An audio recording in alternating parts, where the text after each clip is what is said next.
Hi, I'm Tom Scioli, author of Jack Kirby, The Epic Life of the King of Comics and Fantastic Four Grand Design. And welcome to this Thursday Comics Extra. I've been doing these Thursday Comics videos, an issue of Thor every month. And, we've been doing a lot of non-Jack Kirby issues. And now we've finally gotten to the point where there's Tales of Asgard. So we'll always have a little bit of Jack Kirby every issue. Even in these stretches where the main comic is done by someone else. Right now we're reading comics that are drawn and co-plotted by Don Heck, but we do have the Jack Kirby backups of Tales of Asgard, which make things pretty nice. So I thought now would be a good time to sort of pull out this comic, The Coming of the Avengers. Basically Avengers issue 1. Obviously I don't have a copy of the original Avengers #1, but I have this beautiful reprint from the Marvel Tales Annual #2. And, it's an Avengers story, but it's also kind of a Thor story too. Of all the characters, I'd say Thor is the most heavily featured. The villain of the story is Thor's personal villain, his half-brother or stepbrother Loki. And much of the milieu of it is Thor's milieu. There's a lot of Asgard stuff. And so, this is a very famous comic. If you've only read a handful of old Marvel comics, chances are this is one of them. This has been reprinted a million times. It's a very important story, and I think it's a great story. It's one of the best comics of its era, and I still enjoy it to this day. It was, from what I understand, it was a rush job that Jack and Stan had to come up with a new comic to fill a gap in the schedule, and this is what they came up with. They took a bunch of their existing characters, put them together into a story, and created magic, created something, really great. That this is the kind of stuff that happens when you're under pressure. And this opening splash is just wonderful. This, powerful, brooding shot of Loki with this sort of amazing Asgardian mountain, by the sea kind of background. And then, you get your roster of heroes going down the side there. The Place Asgard. The Coming of the Avengers, the first of a star-studded series of book-length super epics featuring some of Earth's greatest superheroes. The Place Asgard, home of the Norse gods. The time, the present. The man, Loki, god of evil, a prisoner on the dreaded Isle of Silence, plotting awesome revenge against his mighty enemy Thor, the thunder god. Written by Stan Lee, drawn by Jack Kirby, inking Dick Ayers, lettering S. Rosen. And obviously, when something's drawn by Jack Kirby, it's also co-written by him, especially his Marvel stuff. He was the co-writer of this stuff, even if the credits don't specifically spell that out. This comic was made, around the same time as the issues of Thor that we're reading right now in Thursday Comics. It is because of the accursed Thor that I am exiled to this barren isle, ordered to remain here by Odin, king of the gods.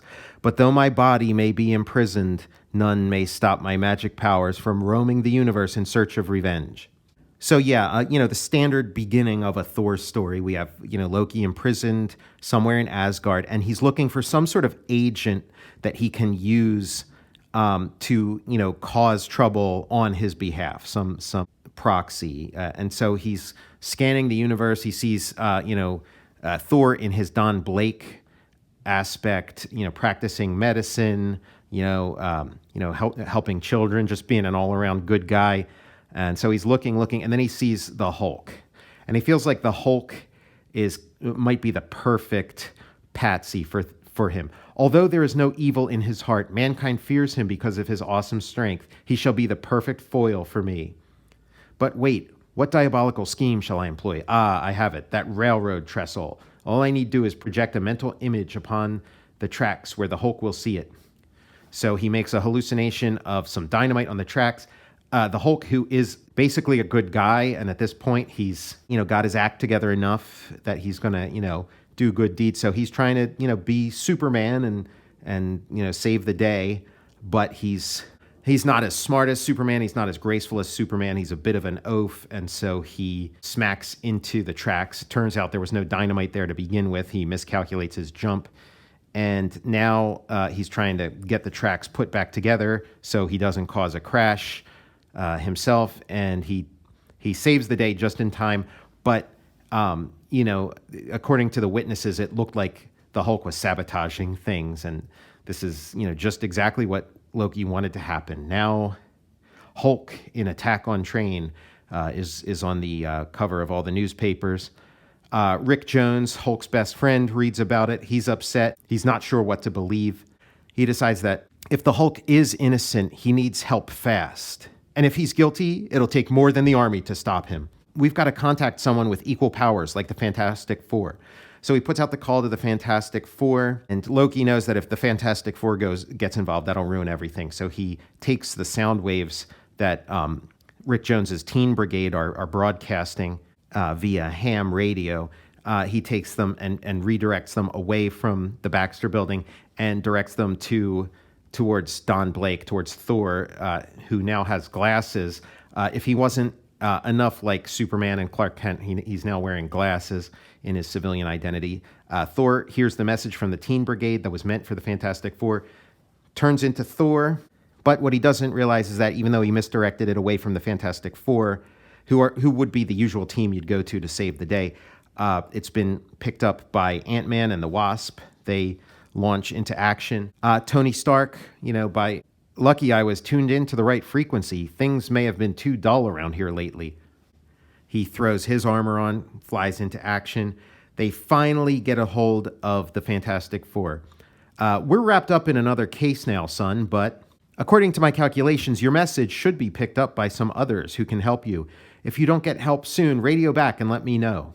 You kidding, Reed? Who else could ever do what we can do? So Reed Richards passing the buck, but it's fine because a bunch of unaffiliated superheroes all get the message and show up.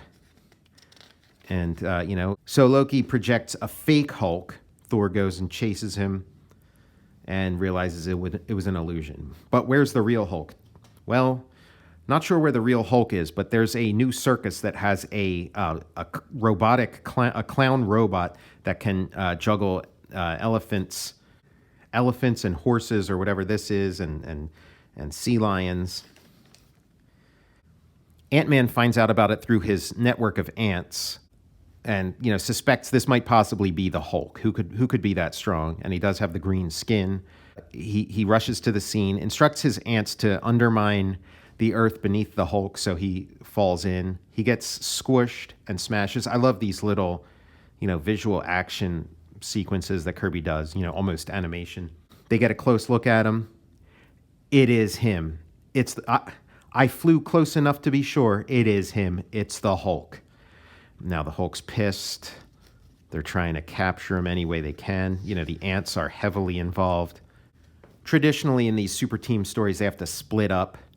And so this is the Ant-Man and Wasp segment of the story, and they're doing pretty good against Hulk, but they can't quite do it on their own.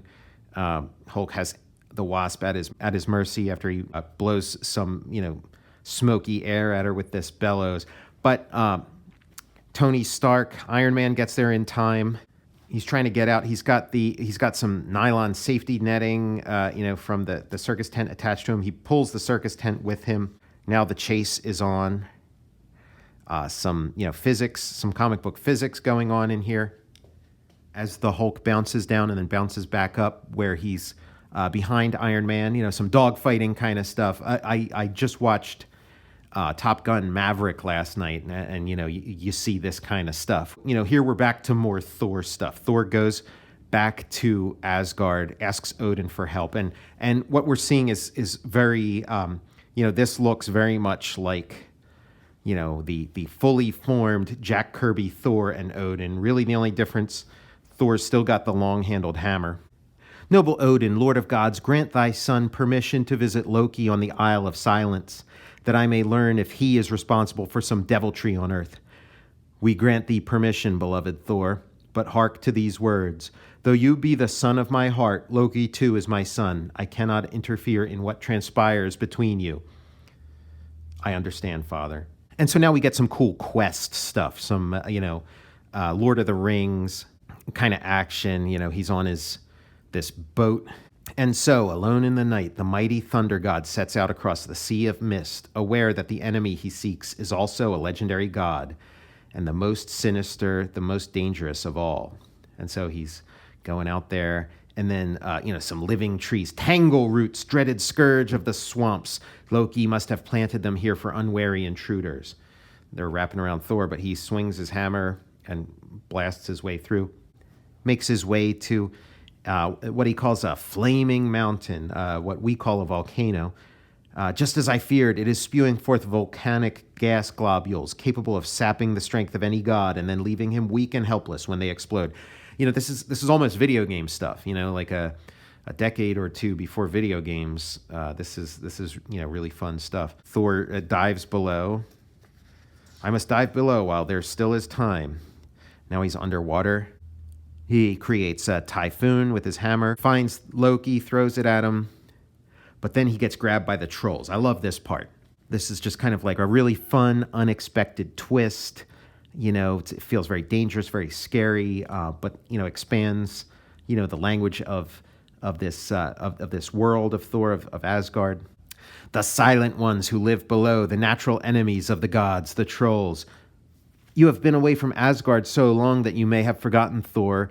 We are all immortals. We are all super powerful, and nothing that lives in Asgard or on Earth can break the grip of a troll. It is from them that the Earth legend of the Old Man of the Sea was born.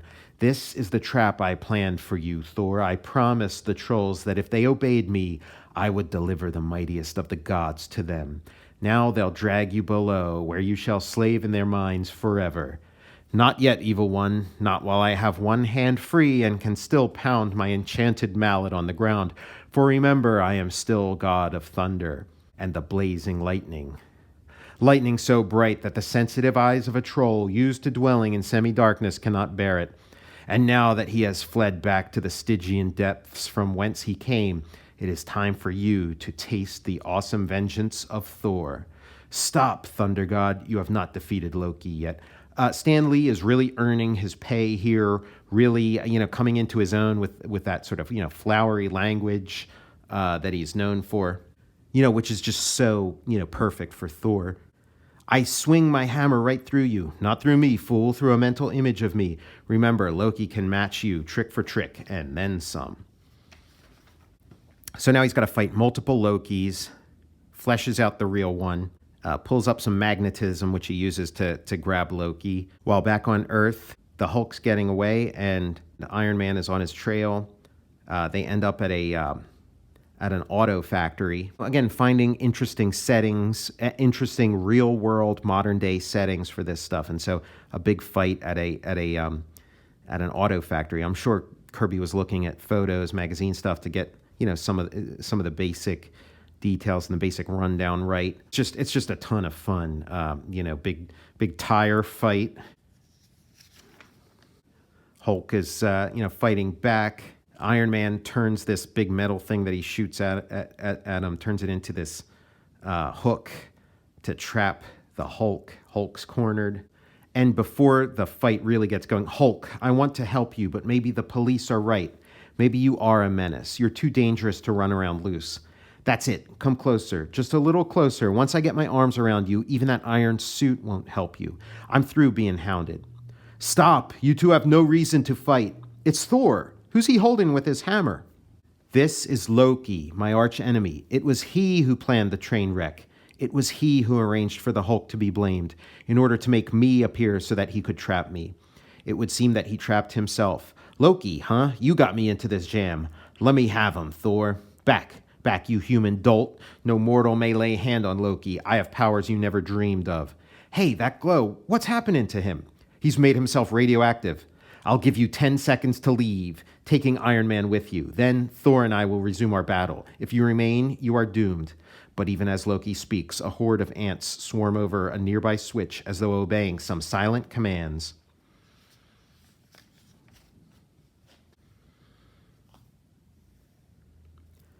And then a trapdoor swings open beneath the unprepared Loki. Wah! I'm falling! Ant-Man and the Wasp lock him up in a lead-lined anti-radioactive tank where Loki can cool off.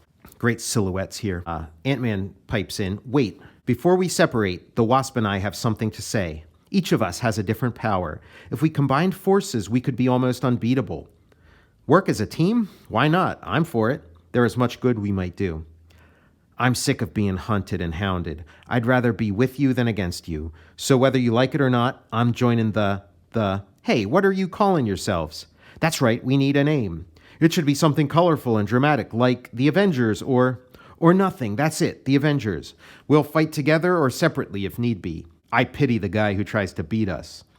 We'll never be beaten, for we are the Avengers, and thus is born one of the greatest superhero teams of all time.